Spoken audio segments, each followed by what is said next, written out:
अगर आप ये कहानी रात में सुन रहे हैं तो एक बार अपने कमरे का दरवाज़ा ज़रूर देख लीजिएगा, क्योंकि जिस हवेली कहानी मैं आपको सुनाने जा रहा हूँ वहाँ जो भी रात में गया वो सुबह तक कभी वापस नहीं आया। और जो आदमी एक बार बचकर आया उसने सिर्फ एक ही बात कही, हवेली खाली नहीं है, वहाँ कोई अब भी इंतज़ार कर रहा है।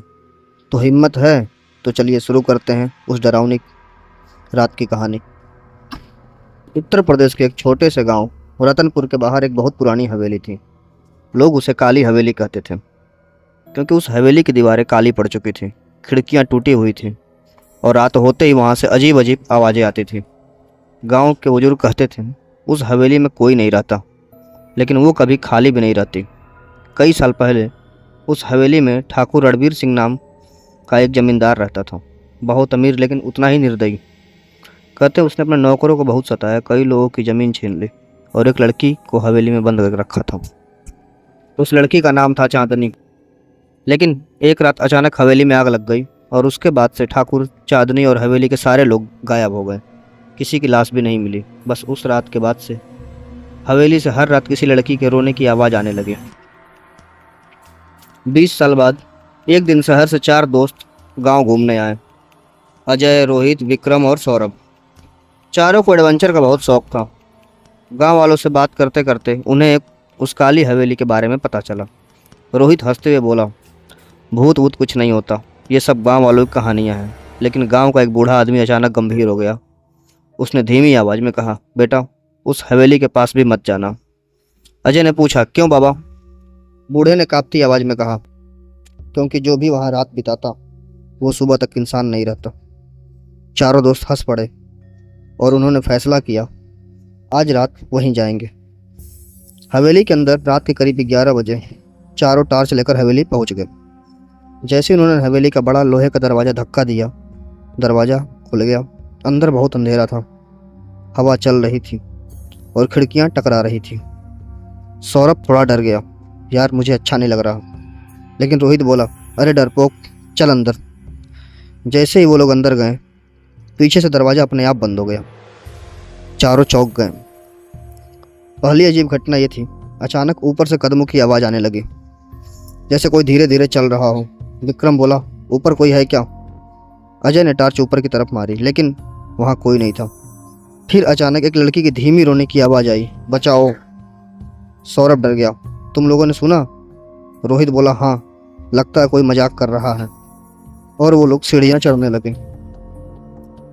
ऊपर जाकर उन्हें एक कमरा मिला। दरवाजे पर लिखा था, कमरा नंबर 13। जैसे ही अजय ने दरवाज़ा खोला, अंदर का नज़ारा देखकर सब सन्न रह गए। कमरे में एक पुराना पलंग था और उस पर एक लड़की बैठी थी। लंबे बाल, सफ़ेद कपड़े, उसका चेहरा नीचे झुका हुआ था। सौरभ कांपते हुए बोला, ये कौन है? अजय ने कहा, सुनिए, आप यहाँ क्या कर रही हैं? लड़की धीरे धीरे खड़ी हुई और जैसे ही उसने अब चेहरा उठाया, चारों की सांस रुक गई, क्योंकि उसकी आंखें पूरी काली थी, चेहरा जला हुआ था। लड़की अचानक चीखने लगी, तुम लोग यहाँ क्यों आए हो? हवा बहुत तेज चलने लगी। कमरे का दरवाज़ा बंद हो गया और रोहित अचानक हवा में उठ गया, जैसे किसी ने उसका गला पकड़ लिया हो। वो चीख रहा हो, बचाओ, मुझे बचाओ, लेकिन कोई कुछ नहीं कर पा रहा था। फिर रोहित जमीन पर गिरा और उसकी गर्दन टेढ़ी हो चुकी थी। वो मर चुका था। लड़की की आवाज़ गूंजने लगी, तुम सबको यहाँ आना ही था। अजय ने डरते हुए बोला, तुम कौन हो? लड़की ने कहा, मैं चांदनी हूँ। और फिर उसने पूरी कहानी बताई। ठाकुर रणबीर सिंह ने उसे जबरदस्ती हवेली में बंद कर रखा था। जब उसने भागने की कोशिश की तो ठाकुर ने उसे कमरे में बंद करके आग लगा दी। वो जिंदा जल गई, लेकिन उसकी आत्मा हवेली में फंस गई और तब से जो भी हवेली में आता है वो उसे जाने नहीं देती। तीनों दोस्त भागने लगे, लेकिन हवेली के सारे दरवाजे बंद हो चुके थे।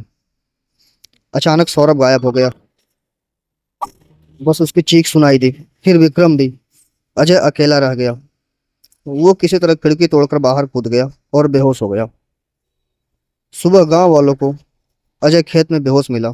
जब वो होश में आया तो बस एक ही बात बोल रहा था, वो अभी भी वहां है, चांदनी अभी भी हवेली में है। उस दिन के बाद अजय कभी ठीक नहीं हुआ और आज भी रात होते ही काली हवेली से एक लड़की की आवाज़ आती है, कोई है, मुझे निकालो। यहाँ से। लेकिन गांव वाले जानते हैं, जो भी उस आवाज के पीछे जाएगा वो कभी वापस नहीं आएगा। दोस्तों, अगर आपको कभी किसी पुरानी हवेली से किसी लड़की के रोने की आवाज आए तो याद रखना, हर मदद की पुकार इंसान की नहीं होती। धन्यवाद।